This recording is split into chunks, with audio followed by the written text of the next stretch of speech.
Assalamualaikum warahmatullahi wabarakatuh. Alhamdulillahirabbil alamin wassalatu wassalamu ala asyrafil anbiya'i wal mursalin wa ala alihi washabbihi wasallam ajma'in. Amma ba'd.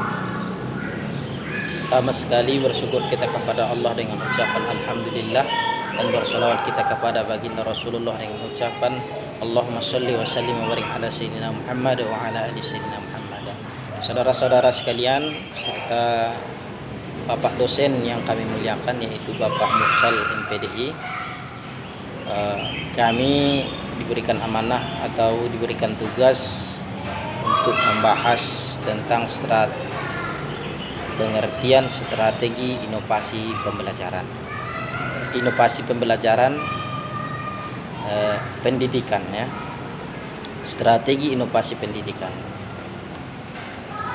Di mana sebelum kita membahas yang namanya pendidikan, strategi inovasi pendidikan, jadi kita harus mengerti dulu apa itu strategi inovasi pembelajaran.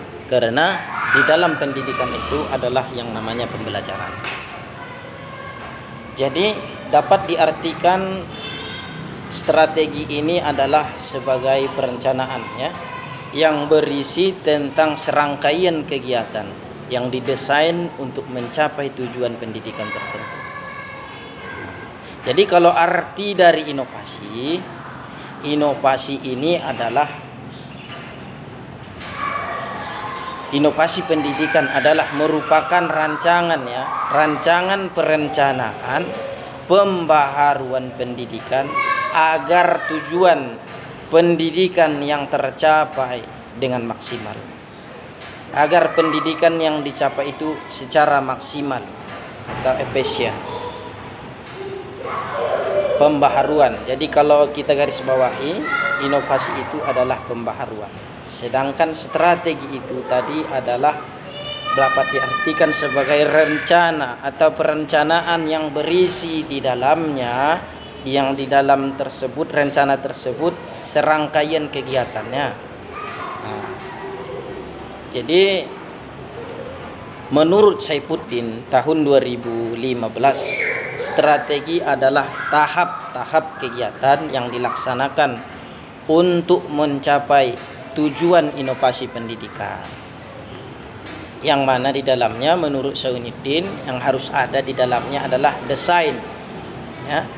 Yang kedua, kesadaran dan perhatian. Yang ketiga, evaluasi. Dan yang selanjutnya adalah percobaan.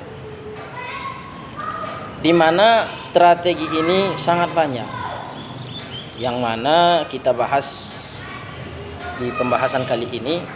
Yang pertama ada yang dinamakan dengan strategi fasilitif. Strategi fasilitif.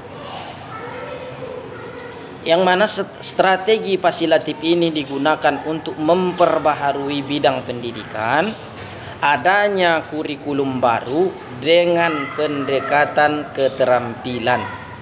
Itu misalnya memerlukan perubahan atau perubahan kegiatan dalam ajar mengajar.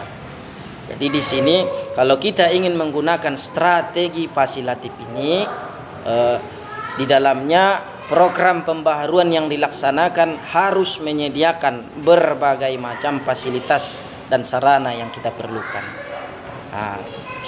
Dan yang kedua, ada yang namanya strategi pendidikan, di mana pendidikan juga dipakai sebagai strategi untuk mencapai tujuan perubahan sosial. Bukan hanya sekedar perubahan untuk diri sendiri, tetapi bisa juga kita buat perubahan sosial. Agar pengguna strategi pendidikan dapat berlangsung secara efektif, ya, supaya dapat efektif ada beberapa hal yang harus dipertimbangkan. Yang pertama, strategi pendidikan dapat digunakan secara tepat dan secara tepat kondisinya dan situasinya. Dan yang kedua, strategi pendidikan untuk melaksanakan program perubahan akan efektif jika digunakan untuk menanamkan prinsip-prinsip yang perlu dikuasai. Ya, menyadarkan atau digunakan untuk menanamkan prinsip-prinsip yang perlu dikuasai sebagai dasar tindakan selanjutnya. Lalu yang ketiga, ada yang namanya strategi bujukan, di mana strategi ini program perubahan sosial dengan menggunakan strategi bujukan. Artinya adalah tujuan perubahan sosial dicapai dengan cara membujuk atau merayu agar sasaran perubahan mau mengikuti perubahan tersebut, ya, dibujuk. Sasaran perubahan diajak atau untuk mengikuti perubahan dengan cara memberikan alasan, mendorong, mengajak, atau mengikuti contoh yang telah kita berikan. Jadi yang selanjutnya adalah ada juga yang dikatakan strategi paksaan, di mana strategi paksaan ini program sosial digunakan dengan menggunakan strategi paksaan, artinya dengan cara memaksa guru atau sasaran perubahan untuk mencapai tujuan perubahan tersebut. Lalu yang selanjutnya ada yang dikatakan strategi empiris rasional, di mana strategi ini mampu memakai akal, akan bertindak dengan cara-cara rasional. Strategi ini didasarkan suatu pandangan yang optimis, ya, yang dapat kita temukan di dalam dunia, yang kita harus berpikir secara optimis. Lalu yang selanjutnya strategi normatif redukatif, yang mana strategi ini dituliskan oleh Sigmund Freud. Yang menjadi pusat terpenting adalah persoalan bagaimana klien, ya, bagaimana klien yang harus kita pahami di situ adalah bagaimana klien memahami permasalahannya, ya. Masalah pembaharuan bukan perkara mengisi informasi teknis yang memadai, tetapi merupakan perkara mengubah skill, ya, mengubah skill, mengubah sikap, nilai-nilai yang ada, hubungan antara manusia. Bukan perubahan sikap saja, tetapi perubahan strategi yang kita bawakan, skill yang kita bawakan.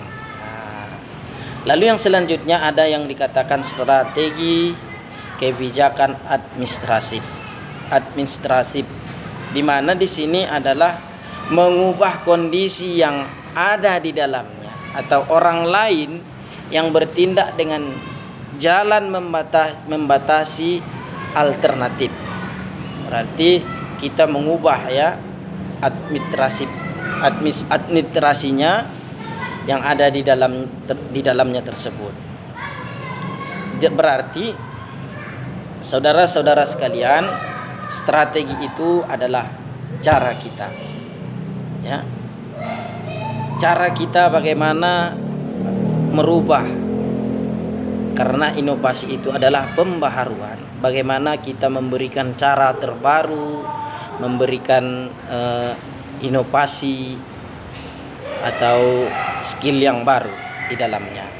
Mungkin itu saja yang dapat kami sampaikan. Jadi inti dari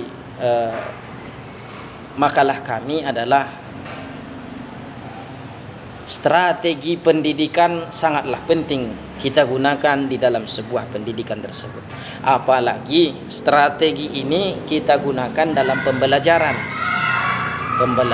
anak, pembelajaran sosial, bisa juga antara kawan sejawat, bisa juga kita gunakan strategi dengan strategi yang telah kami jelaskan tadi. Mudah-mudahan kita bersama bisa menggunakan strategi yang baik ya tadi strategi redukatif, baik ya strategi yang lain. Jadi saudara-saudara sekalian, sangatlah perlu dan sangatlah penting kita menggunakan strategi dalam inovasi pendidikan tersebut, inovasi pembelajaran tersebut. Sekian dan terima kasih. Wabillahi taufiq wal hidayah. Assalamualaikum warahmatullahi wabarakatuh.